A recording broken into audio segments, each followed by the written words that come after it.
안녕하세요. 저는 30대 중반의 여성으로 중견기업에서 근무하고 있어요. 일도 어느 정도 자리 잡았고 경제적인 부분에서도 걱정 없이 지냈죠. 그런 생활이 쭉 이어지길 바랬지만 집요하게 며느리 노릇을 강요하는 시어머니 하나로 다 틀어졌네요. 제 나름 크게 선을 긋고 새 인생을 살게 된 지 얼마 안 됐지만 후회는 전혀 없고요. 더 빨리 갈라설 것을 그게 후회될 뿐입니다. 결혼 전만 해도 착실히 잘 살아왔는데 정년기라는 걸 마주하면서 저도 복잡해졌던 거죠. 이 시기를 넘기기 전에 좋은 짝을 만나 가정을 이루고 싶은 마음이 점점 커졌고요. 주변에서 결혼과 가정에 대한 얘기가 자연스럽게 오가면서 저도 이제는 결혼에 대한 진지한 생각을 하게 되었어요. 결국 그 당시에 여러모로 조건에 부합하는 짝을 만나 결혼을 결심하게 되었고 제 인생에서 중요한 결정을 내리게 되었네요. 남편은 38세로 대기업에서 팀장으로 일하는 성실하고 책임감 있는 사람이라고 봤어요. 첫 만남에서부터 남편은 차분하고 믿음직한 모습을 보였고 그런 점이 저에게 큰 매력으로 다가왔고요. 이 사람은 직장에서 팀을 이끌며 많은 사람들에게 존경을 받고 있었고 그런 모습에서 제게 안정감과 신뢰감을 주었습니다. 하지만 결혼 후 몇 가지 고민이 생겼습니다. 남편은 어릴 때부터 어머니의 영향을 많이 받으며 자란 사람이라 시댁과의 관계에서 조금 걱정이 되기도 하더라고요. 특히 어머니가 남편에게 미치는 영향력이 커서 결혼 후 시댁과의 관계가 어떻게 될지 불안한 마음이 들었습니다. 남편이 어머니를 많이 존경하고 따르는 건 좋지만 때로는 그 영향력이 너무 크지 않을까 걱정되는 부분이 있었습니다. 그래서 결혼 전 시댁과의 관계가 어떻게 될지 미리 고민하게 되었습니다. 일단 저희 친정 부모님과 오빠는 결혼을 진심으로 축하하며 전폭적인 지지를 보내주었습니다. 특히 신혼집을 마련하는 데 있어 친정에서는 큰 도움을 주셨습니다. 신혼집 마련은 결혼 준비 과정에서 가장 중요한 부분 중 하나였는데 부모님은 제게 물심양면으로 지원을 아끼지 않으셨습니다. 양가 6대 4로 준비했고 물론 어머니 쪽 도움이 더 크긴 했지만요. 아무튼 저희 부모님은 경제적인 도움뿐만 아니라 신혼집의 위치에 대해서도 많은 고민을 함께 해주셨어요. 네 시어머니가 그렇게 꼭 본인 집 근처에 신혼집을 얻자고 한다며? 뭐 자식 더 없고 외동아들이니 손주도 가까이서 보고 싶겠지 뭐. 나는 이해해. 그냥 그렇게 맞춰드려. 그리하여 저희 신혼집은 남편의 시댁 근처에 마련하게 되었습니다. 말맞다나 앞에 말한 저 이유로 어머니가 손주를 가까이에서 보고 싶다는 이유로 이렇게 정하게 된 거지요. 결혼 초기에야 모든 것이 순조로웠습니다. 시댁과의 관계도 특별히 불편한 점 없이 원만하게 유지될 것 같았고 남편도 가정과 직장에서 최선을 다하는 모습이었습니다. 남편은 가정적인 사람이었고 직장에서 책임감 있게 팀을 이끌며 바쁜 일정을 보내고 있었지만 가족을 소중하게 생각하며 시간을 내서 집에 돌아왔습니다. 그런 남편을 보며 저는 결혼 생활에 대한 믿음이 더욱 확고해졌고 우리 둘만의 행복한 가정을 만들어갈 수 있을 것이라고 확신했답니다. 그러나 시간이 지나면서 어머니의 성격과 태도가 점점 드러나기 시작했는데요. 처음에는 큰 문제가 없었던 것 같았지만 점차 어머니가 가진 성격의 일부가 저에게 부담을 주기 시작했습니다. 어머니는 체면을 매우 중시하는 사람으로 남의 눈에 어떻게 보이는지를 지나치게 신경 쓰는 타입이시더군요. 어머니의 이러한 성격은 때때로 불편하게 느껴졌습니다. 작은 일에도 체면을 중요하게 생각하며 사람들이 보는 시선에 신경을 쓰는 모습이 가끔은 부담스럽더라고요. 또한 어머니는 교육열이 매우 강한 분이셨습니다. 이러한 성향은 특히 손주들에 대한 기대에서 극명하게 드러났습니다. 아직 태어나지도 않은 손주가 어떤 교육을 받을지, 어떤 학교에 다니게 될지에 대해 끊임없이 얘기를 하시는 거예요. 학군부터 잘 골라야 해. 어린이집도 1년 다니다가 무조건 영어 유치원으로 옮기고. 니네 그거 생각해서 미리 교육 적금 잘 들어놔야 한다. 내가 짜주는 스케줄대로만 쭉쭉 가면 돼. 이런 기대가 점점 커지다 보니 저는 점점 부담을 느끼게 되었는데요. 처음에는 어머니의 그런 열정을 이해하려 했습니다. 하지만 저 역시 제가 생각하는 방식대로 아이를 낳고 키우고 싶었으니까요. 그런 부분에서 갈등이 조금씩 생겨났고 저도 점차 어머니의 교육열에 대해 고개를 갸우뚱하는 시간들이 늘어났답니다. 게다가 어머니는 집안일에 대해서도 지나치게 관여하셨는데요. 신혼집을 마련한 후 어머니는 자주 우리 집을 방문하며 작은 일에 대해 의견을 내놓곤 했습니다. 베란다를 이렇게 트는 게 아니었는데 말이야. 미리 알아보지 그랬어. 위치랑 가격이랑 다 따지느라 니네도 바빴겠지만 말이야. 아, 네네. 이번에 어쩔 수가 없었어요. 그래도 이게 제일 대중적인 디자인이라고 하시던데요. 아, 참. 너네 상가 쪽에도 다 떡 돌렸지? 떡하니 우리 아들 부부가 여기 근처 아파트 산다는 거 아는데 미리미리 인사 잘해놔야 하는 거야. 여기가 아주 말 많은 동네거든. 네, 준비해서 이미 다 돌렸어요, 어머니. 찾아뵙고 다 인사드렸고요. 걱정 안 하셔도 돼요. 그리고 내가 또 말해줘야 하는데, 아휴, 가르칠 게 너무 많다. 이럴 거면 끼고서 몇 년 데리고 있을 걸 그랬어. 마음이 안 놓이네. 처음에는 결혼 후 시댁과 좋은 관계를 유지하려 했지만 점차 어머니의 성격과 태도가 불편하게 느껴졌습니다. 지나친 체면 중시와 교육열, 가사에 대한 개입은 저에게 부담이 되었고 그로 인해 시댁과의 관계는 조금씩 어색해졌습니다. 40줄 다 된 아들을 두고 뭘 그렇게 물가에 내놓은 자녀 마냥 걱정이 많으신 건지. 처음 제 기대와 달리 점차 어머니와의 관계에서 갈등을 피할 수 없다는 생각이 들었고 결혼 초기에 순조로웠던 일상이 점점 더 복잡해지기 시작했습니다. 본래 저와 어머니와의 첫 만남은 어머니가 운영하는 학원에서 이루어졌는데요. 어머니는 동네에서 영어 학원을 운영하는 원장님이셨고 학원은 규모가 크고 원생도 많아 지역 내에서 인지도가 높았어요. 학원을 처음 방문했을 때 어머니는 자신감 넘치는 모습으로 저를 맞이해 주셨고 그 순간부터 어머니가 어떤 분인지를 어느 정도 짐작할 수 있겠더라고요. 어머니는 단순히 학원을 운영하는 원장이 아니라 학원 내에서의 권위와 신뢰를 갖춘 인물이었고 상가 내에서 무슨 반장 같은 것도 하고 계시더군요. 아무튼 그로 인해 학원은 지역에서 큰 영향력을 가지고 있었어요. 어린 시절부터 남편은 어머니의 교육 아래 자라면서 좋은 대학에 진학할 수 있었나 봐요. 남편은 어머니의 교육 방식에 대해 늘 감사하게 생각했고 그 덕분에 성공적인 학창시절을 보냈고요. 어머니의 교육 방식은 엄격하지만 학생들의 잠재력을 끌어내는 데 효과적이었고 그 결과로 많은 학생들이 좋은 성과를 거두며 학원을 떠났다고 하더군요. 그래서 다들 나 마주치면 원장님 하고 인사들 하지. 이 동네 학교는 웬만해서 우리 학원 안 거친 애들이 없거든. 조금만 걸어도 학부모들을 그렇게 만나. 그렇게 어머니와 저는 학원에서 잠시 인사를 나누고 나서 집으로 옮겨가기로 했습니다. 그런데 어머니 말처럼 정말 몇몇의 학부모들이 다가와서 어머니께 인사를 하더군요. 그러면서 저도 어머니가 실제로 존경받고 있는 분이구나 싶어 그 광경을 아주 흐뭇하게 바라보았어요. 그런데 집에 들어와서 자리를 잡고 앉아서 차를 마시는 동안 어머니와의 대화는 전혀 예상치 못한 방향으로 움직였어요. 무려 방금 학원 앞에서 마주친 학부모들에 대해 험담을 시작하시는 거예요. 아까 인사했던 저 집 아들은 공부를 정말 못해. 엄마가 돈만 쏟아부었지 효과가 없어. 네? 아, 아까 아들 얘기하시던 분이요?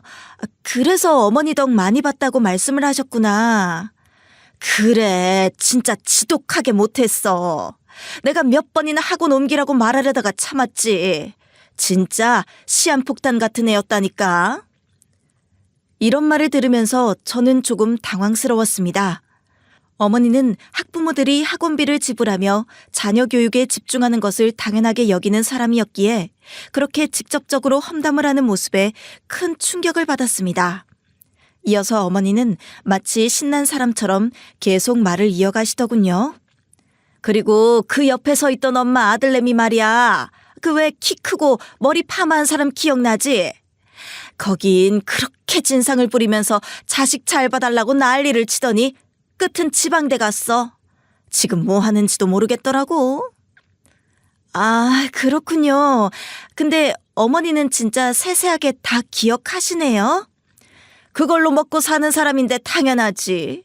참, 그 옆에 있던 안경 쓴 엄마는 진짜 무슨 낯으로 인사하는지 몰라. 왜요, 어머니? 무슨 일이라도 있으셨던 거예요? 저 사람 학원비를 몇 달이나 밀리고 사정사정해서 딸을 집어넣었잖아. 돈 없는데 하도 우리 학원 넣겠다고 궁상을 떨어대서 수능만 끝나보라고 내가 일을 갈았지. 형편이 안 되면 안 보내야지. 꼴에 또 자식이라고 좋은 환경에 밀어넣고 싶었나 본데 돈 못 버는 이유가 있지 않겠어? 여기서는 저도 조금 놀라 입이 딱 벌어지고 말았습니다. 너무나 아무렇지 않게 학부모, 자녀, 그들의 집안 환경까지 조롱하고 비웃는 모습에 다소 소름이 끼쳤다고나 할까요? 자기 머리도 안 되고 학원 보낼 돈도 없고 그러면 빨리 공장에 취직시키던지 알바를 시키던지 자기처럼 안 살게 하려면 다른 대책을 세워야지 무리해서 학원 들이밀면 애가 알아서 머리가 좋아져. 여기가 미용실이야. 맡기면 머리가 아무렇게나 되게.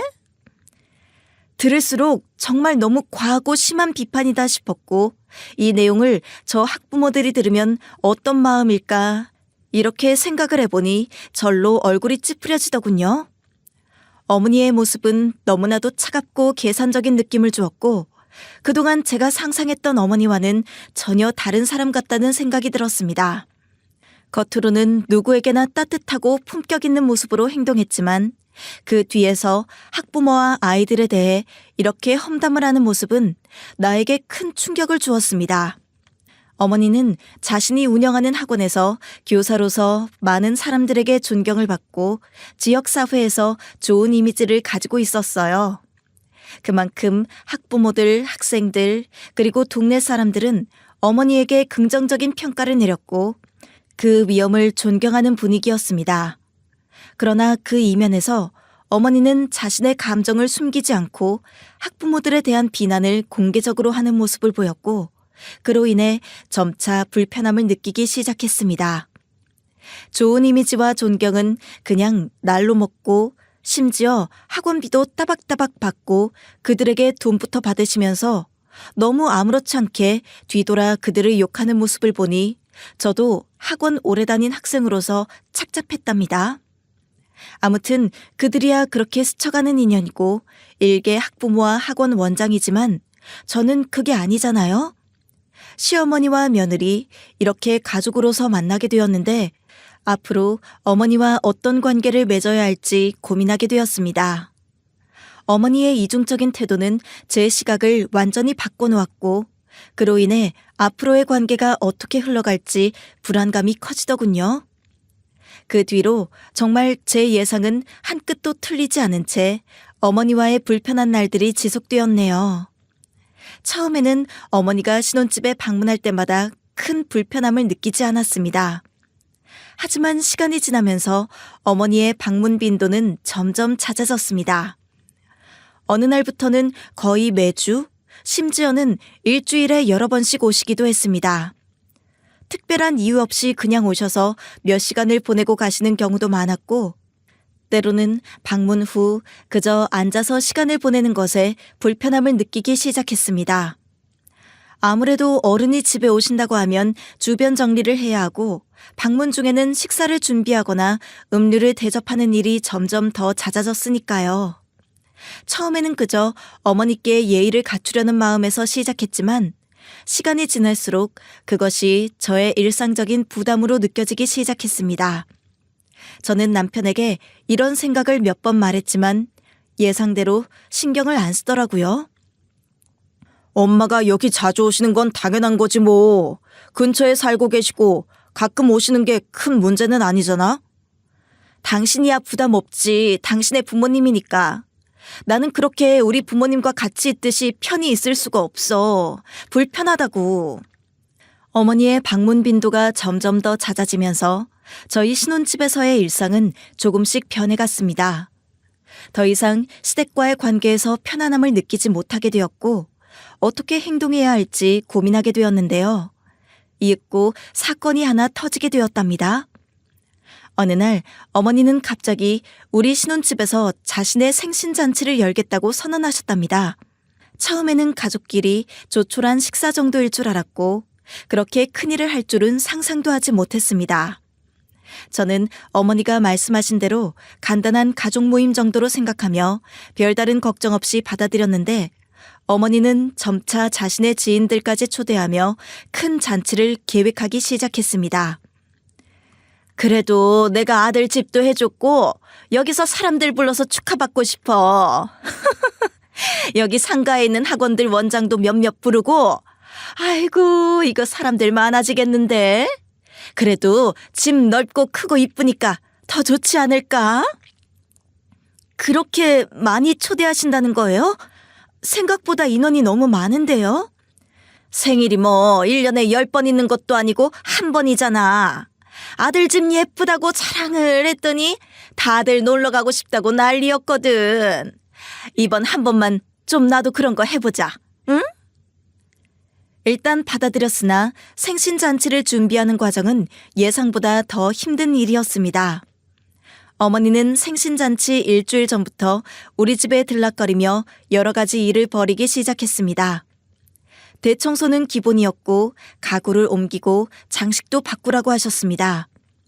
매일 집에 들어가면 어머니는 집안 여기저기를 점검하고 가구 배치나 청소 상태에 대해 의견을 내셨습니다.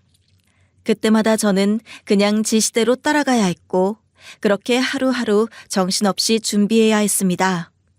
처음에는 그냥 어머니의 요청이라 생각하고 최선을 다해 준비했지만 시간이 지날수록 그 일이 점점 더 부담스러워지기 시작했습니다.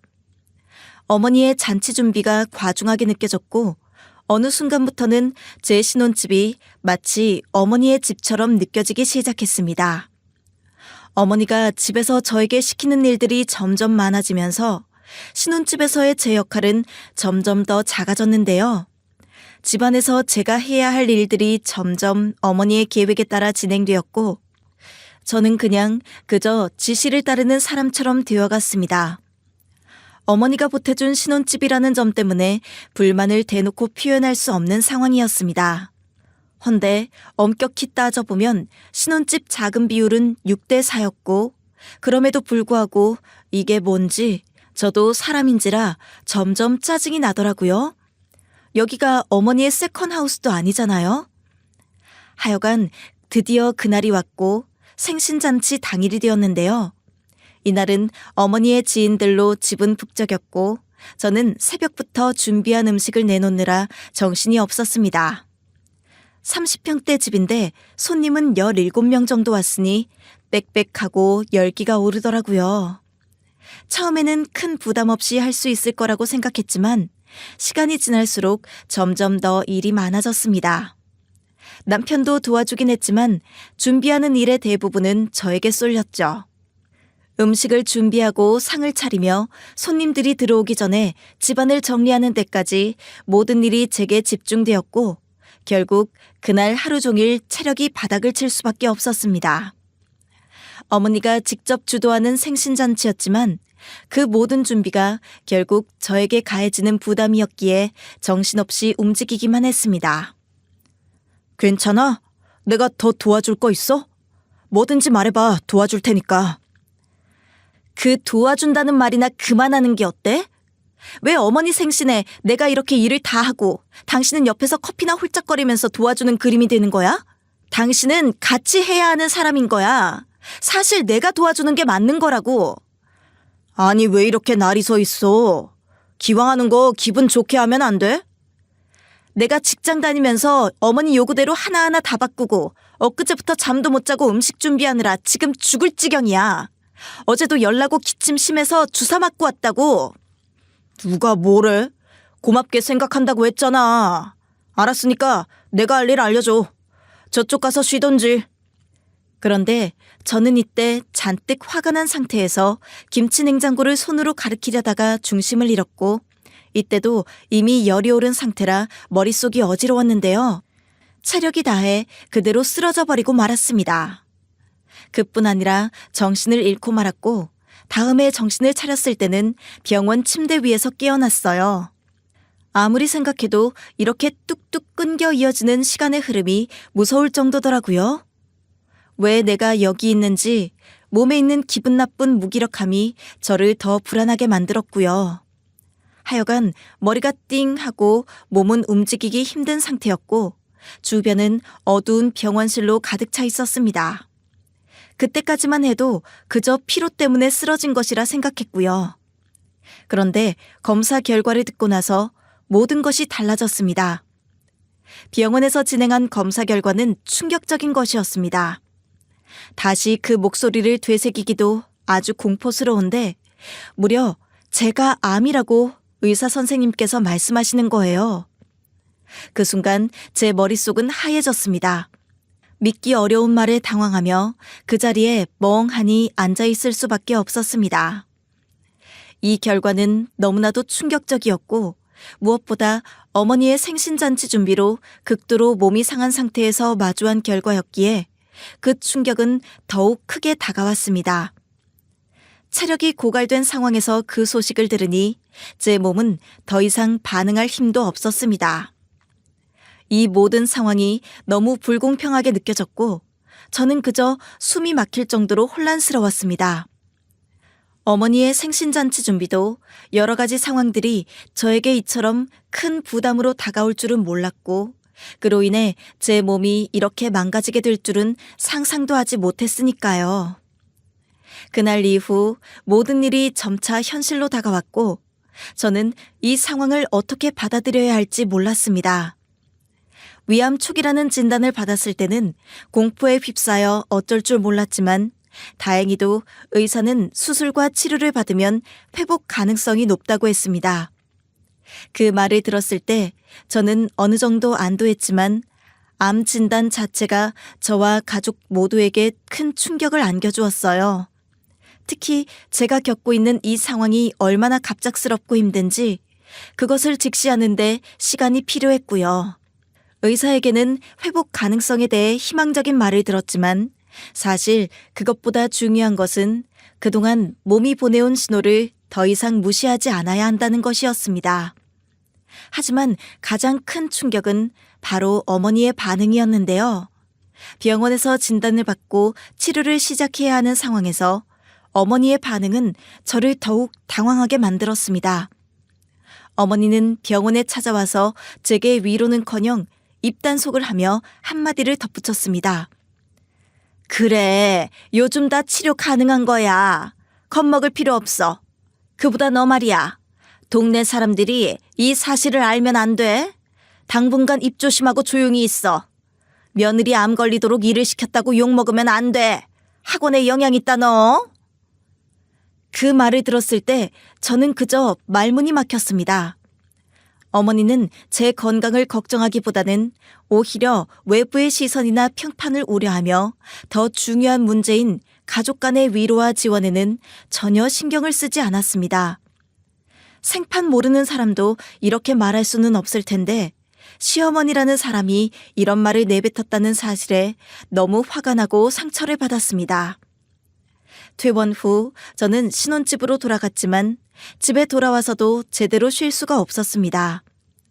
어머니는 저를 걱정해서 잠깐 보러 온다고 하셔서 그나마 기다렸는데요.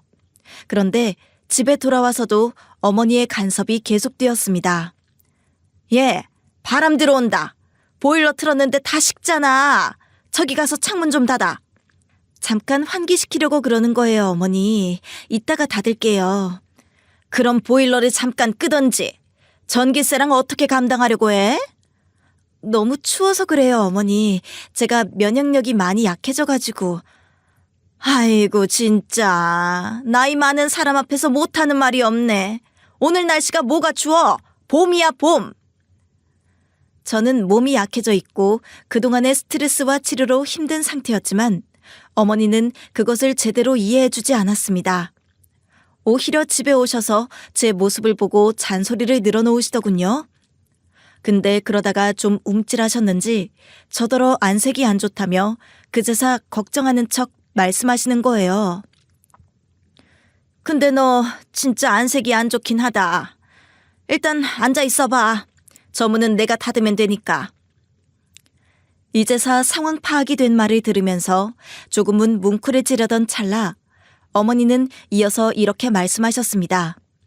이 말에 너무 놀란 저는 저도 모르게 고개가 확 돌아갔네요. 너무 행색이 안 좋아서 원. 누가 봐도 암 환자 같고 아파 보인다 얘. 저기 너 말이야. 이러지 말고 휴가라고 생각하고 친정 가 있어라. 응? 그게 좋겠다. 친정이요? 안 그래도 엄마가 좀 다녀가라고 거기서 시간 보내라고 말씀은 하셨는데. 그래 휴가라고 생각하고 아무래도 너 혼자 있으면 몸도 안 좋아지고 자꾸 사람들 눈에 띄면 금방 말 나와. 자고로 며느리건 사위건 얼굴이 보기 좋아야지 어른들 욕 안 먹이는 거야.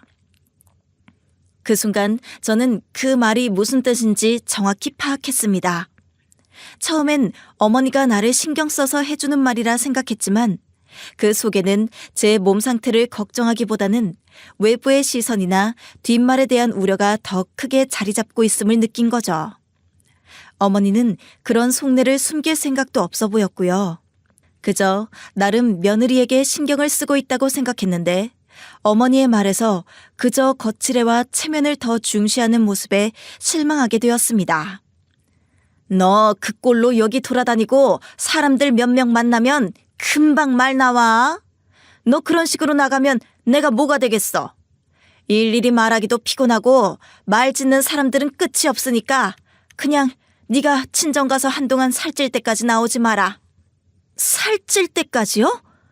아니 저 직장도 있고요. 일단 출퇴근은 여기서 해야 하는데요. 그럼 직장에 말하고 좀 쉬던지. 당장 월급 없어서 힘든 거 아니잖아. 아니면 친정에서 출퇴근해. 오빠 있잖아. 오빠 장가 안 가고 집에 있잖아. 좀 태워달라고 하든가. 어머니의 말은 단순히 내 건강이나 치료에 관한 것이 아니라 사회적인 시선과 체면에 대한 것이었고 그 점이 너무 고통스러웠습니다. 어머니, 그러니까 저더러 친정 가 있으란 게 제가 아픈 게 티나는 게 싫어서 사람들 보이기 싫어서 그러시는 거예요? 그때 어머니는 조금 당황한 듯한 표정을 짓고 다시 말했습니다. 또 이런 부분에서 나쁜 사람 되기는 싫어하는 게 아주 졸렬하고 비열하게 느껴지더라고요. 뭐야? 누가 말을 그렇게 했다는 거야? 그게 아니라 그냥 너 나아서 오라고 그 말인 거지. 어머니는 그런 식으로 말하며 제 반응을 돌려놓으려 했지만 제 귀에 들린 말은 확실히 달랐습니다. 분명히 친정가라는 이유로 사람들이 보기 싫어서라고 티를 내셨고 이후에는 본인도 흠칫해서는 그저 나아서 오라고 한 거라며 진심을 숨기려고 하시더라고요. 하지만 더 큰 충격은 남편의 반응이었습니다. 저는 어머니의 말에 당황한 채 남편에게 이 상황을 어떻게 해야 할지 물어보았고 남편은 예상 밖의 답을 내놓았습니다. 엄마 말이 맞는 것 같아. 이 김에 장모님 댁 가서 좀 쉬고 와. 좋은 게 좋은 거지 뭐. 이 인간은 나의 건강과 상태를 걱정하기보다는 어머니의 말을 그대로 받아들이고 있더라고요. 그런 상황에서 저는 다시 한번 말문이 막혔습니다.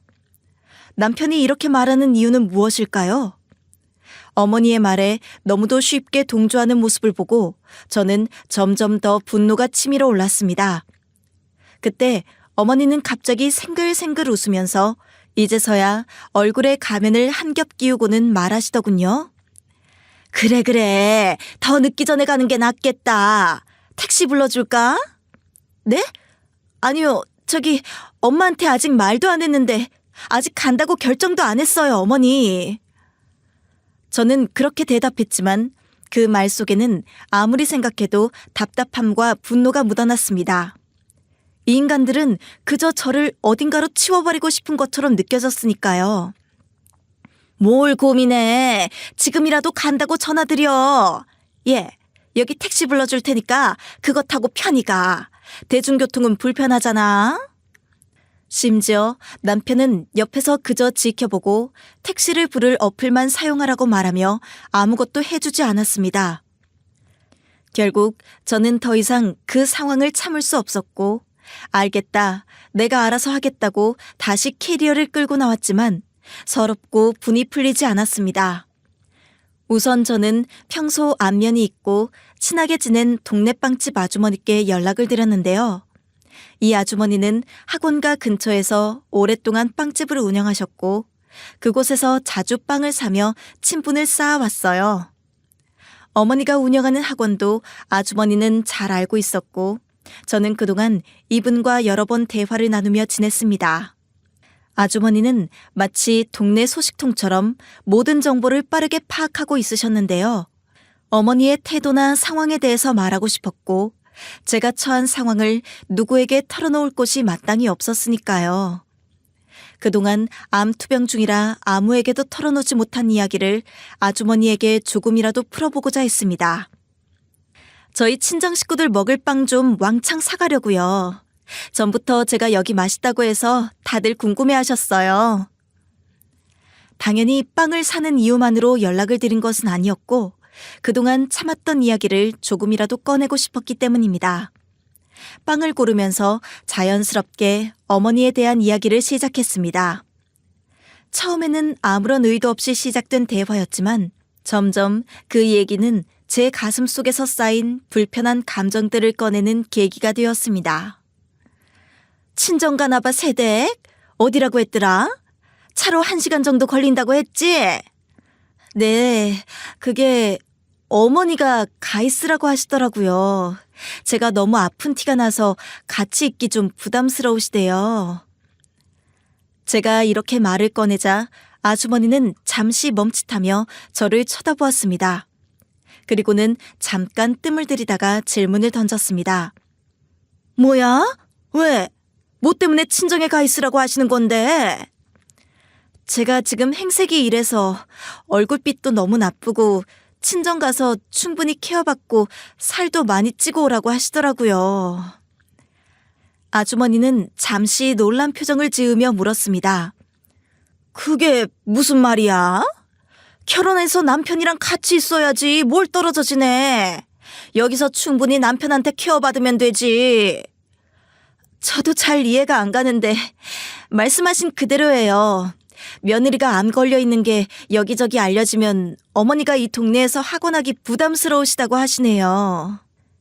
이 말은 제가 전하는 와중에도 너무나 뼈아프고 쿵 하고 가슴에 와닿았습니다.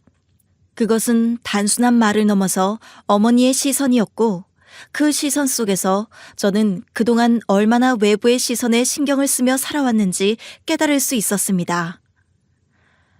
저는 그런 세계는 또 잘 모르니까요. 근데 약간 서운하긴 하네요.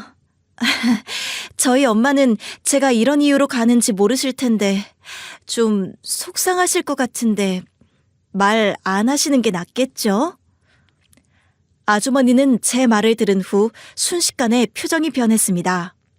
그 표정은 연민과 동정, 약간의 분노가 섞인 얼굴이었고 그것을 보자마자 저는 내내 억누르고 있던 감정이 터져나오는 것 같았습니다.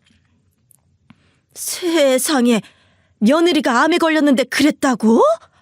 아니 원장님도 참, 난 이해가 안 돼. 나도 딸이 있잖아. 우리 딸도 암 환우였고 다 나았어. 그런 일이 있으면 아휴, 나는 글쎄 어떻게 해야 하나? 기가 막히네 진짜. 아주머니는 믿을 수 없다는 표정으로 말을 이어갔습니다. 있잖아, 나는 진짜 이해가 안 되네. 시어머니잖아. 시어머니 자리가 되면 또 그런가? 사실 그 말을 들으면서도 우리 둘 다 어떻게든 어머니의 반응을 이해하려 했지만 이 상황이 너무 당황스러워 말이 나오지 않았던 거죠.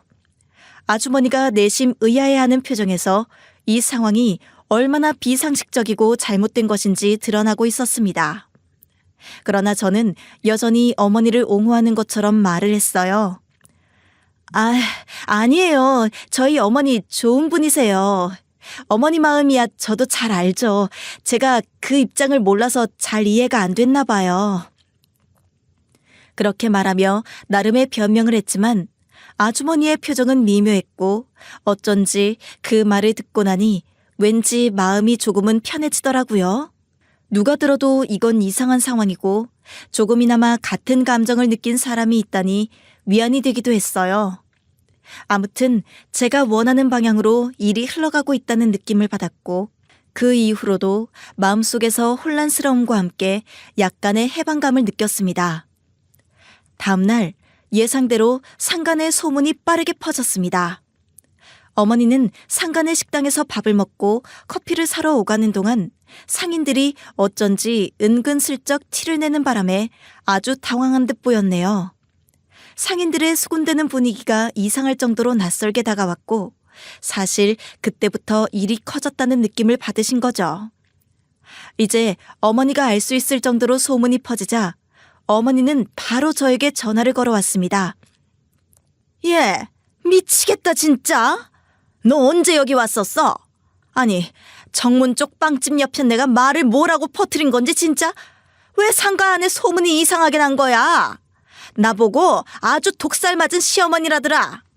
어머니는 화가 난 목소리로 전화를 받으며 한숨을 쉬었고 곧바로 제게 버럭하며 이야기했습니다. 그러게 내가 그렇게 말했는데 왜 푼수같이 여기는 기어와가지고 기어이 눈에 띄냐고. 왜 너더러 친정 가서 살찌워서 다 낳고 오라고 했겠어. 얘가 어쩜 그렇게 멍청하냐. 기어이 일을 이렇게 만들어? 그 목소리에서 분노와 당혹감이 묻어나왔습니다. 어머니의 그 성급한 반응에 저는 당황했지만 한편으로는 또 무언가 짜릿한 감정이 들었습니다. 판이 돌아가는 걸 보니 어머니에게 굴복하거나 참을 필요는 없다는 생각이 점점 더 강해졌습니다. 일단 전 모르는 일이라며 전화를 끊고 집에서 잠시 숨을 돌리려 했는데요. 그런데 얼마 지나지 않아 남편에게서 전화가 걸려왔습니다. 엄마가 난리가 났는데 이건 뭔 일이야? 당신이 좀 설명해봐. 무슨 일 있어? 남편의 목소리는 차분했지만 그 속에 숨겨진 불안함이 느껴졌습니다. 만나서 얘기 좀 하게. 집에서 보자. 나도 거기 들려서 할 일이 있어. 무슨 말이야. 도통 이유를 모르겠네. 아무튼 퇴근하고 집으로 갈 테니까 만나. 그리하여 신혼집에서 남편과 마주한 순간 저는 무심코 입을 열었습니다. 너 같은 건 남편도 아니고 니네 엄마 같은 시어머니는 없는 것만도 못해. 나는 그 말하러 온 거고 이제 다 정리할 거니까 그리 알아. 그 말이 끝난 후 남편은 잠시 말문이 막힌 듯 했습니다. 그 순간 저는 남편이 끽해야 지 엄마 입장을 대변하려고 온 모양새를 보니 화가 치밀더라고요. 아니 왜 다짜고짜 그런 식으로 말을 해? 앞에 아무런 설명이 없잖아. 본인 노력으로 좀 알아봐봐. 네 엄마가 이런 일을 만든 거라고. 암 걸린 며느리더러 살쪄오라고 친정 보내는 시어머니가 밖에서는 아무 말 안 들을 거라고 생각했어? 그 말에 남편은 고개를 숙이더니 한숨을 쉬며 대답했습니다. 이제 나는 너랑 상관없는 사람이니까 그렇게 알아. 이후의 절차들은 하나씩 착착 보낼 테니까 보고 사인이나 해. 저는 그 말과 함께 신혼집을 빠져나가 택시를 타고 집을 떠나버렸습니다. 그 순간 모든 감정이 폭발하며 끝이 보이지 않는 분노와 슬픔이 함께 밀려왔습니다. 어머니와 남편은 그저 저를 자신의 계획대로 치워놓으려 했고 그저 그들의 말 같지도 않은 체면을 위해 무언가를 희생해야 한다는 생각에 참을 수 없었으니까요. 생각할수록 남편도 마찬가지였고 오히려 이 인간이 모든 논란 가운데 있다는 생각이 들더라고요.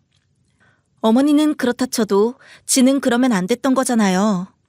그저 어머니의 말을 무조건적으로 따르며 아내인 제가 필요로 할 때는 도와주지 않았고 아픔을 외면해왔습니다. 빠르게 이혼을 진행하면서 친정에도 모든 사실을 알렸고 이제 뒤는 돌아보지 않고 앞으로만 나아가야 했습니다.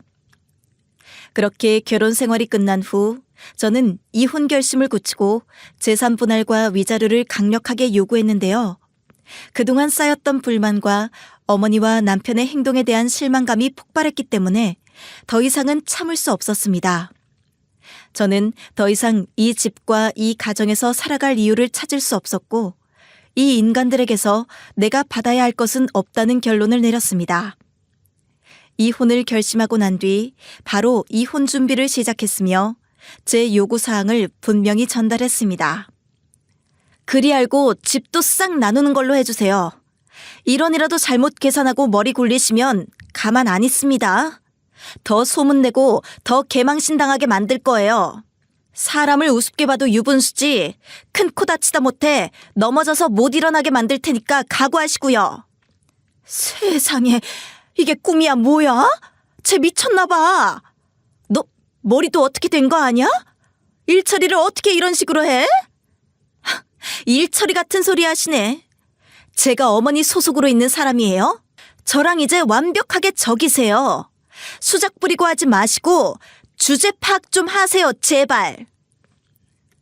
어머니와 남편은 다급해져서 뒤늦게 저를 막으려 했지만 이미 상황은 돌이킬 수 없었습니다. 저를 말리려고 하던 순간에도 저는 이미 단호한 결정을 내리고 이혼을 위한 절차를 밟고 있었으니까요. 처음에는 단순히 제가 화가 난 정도로만 생각했던 이들 역시 이혼을 정말로 결심한 것을 알게 되자 큰 충격을 받았고, 그제야 또 그놈의 역겨운 체면을 생각하며 막으려고 했습니다.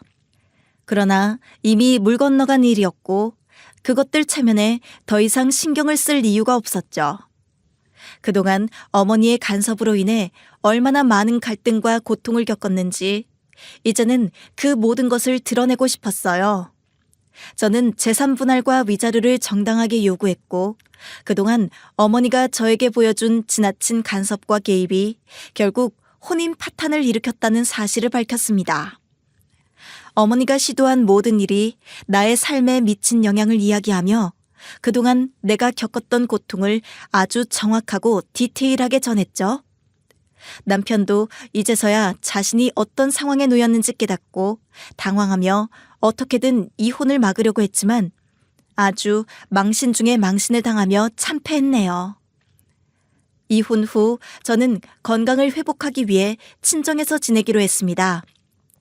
친정 부모님의 지원을 받으며 마음의 안정을 되찾고 신체적으로도 회복할 수 있었어요. 그동안의 스트레스와 어머니와 남편의 압박에서 벗어난 제 삶은 점차 안정감을 찾아갔고 직장으로 다시 복귀하며 새롭게 시작할 수 있었네요. 그때마다 부모님의 따뜻한 보살핌이 큰 힘이 되었답니다. 확실히 어머니와 남편의 간섭으로부터 벗어나 자유롭게 생활할 수 있게 되자 저는 다시 제 삶을 돌아보게 되었고 과거의 고통과 불편함을 뒤로 한 채 앞으로 나아가기 시작했습니다. 마음이 이렇게 편해지니 몸도 알아서 회복을 향해 달리더군요. 그동안 어머니가 운영하던 학원은 결국 문을 닫게 되었는데요. 뻔한 수순이라고 봅니다. 솔직히 어머니의 학원은 동네에서 꽤 인지도가 있었고 많은 학부모들이 그곳에 자녀를 보내곤 했지만 어머니가 저를 두고 벌였던 일들과 그로 인한 주변의 불편한 분위기가 학원에까지 영향을 미친 것 같았습니다. 특히 어머니의 지나친 간섭과 학원 운영에 대한 비밀스러운 이야기들이 사람들에게 퍼지면서 많은 학부모들이 불편한 기색을 보였고 그로 인해 점차 학원에 대한 신뢰도가 떨어지게 되었죠. 결국 여러 가지 상황이 맞물려 학원은 문을 닫을 수밖에 없었습니다. 저는 그 사실을 알게 되었을 때 어떤 감정도 들지 않았어요.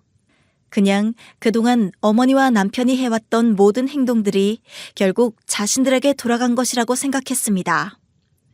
학원은 결국 폐업하게 되었고 그로 인해 어머니는 많은 사람들에게 비판을 받게 되었답니다. 학원에서 일했던 선생님들과 부모님들 그리고 지역사회에서도 어머니에 대한 불만과 비판이 쏟아졌습니다.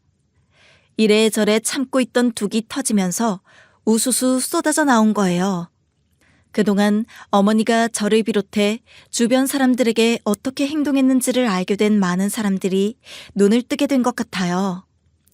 여하튼 저는 건강을 회복하고 친정 부모님의 도움을 받아 새 출발을 하면서 이혼 후에는 제 자신에게 집중하고 있답니다. 직장에서 전혀 암의 영향을 받지 않고 제 파트에 맞추어 일하고 있고요. 마음의 평화를 찾으며 하루하루를 살아가고 있었습니다. 오래도록 저에게 스트레스를 선물한 그들이 이제 더 이상 내 삶을 괴롭히지 않는다는 사실은 제가 이혼을 결심한 가장 큰 이유였고, 그 선택은 결국 제게 가장 좋은 결과를 온 것 같아요. 열심히 달려가 보겠습니다. 그럼 모두 건강하세요.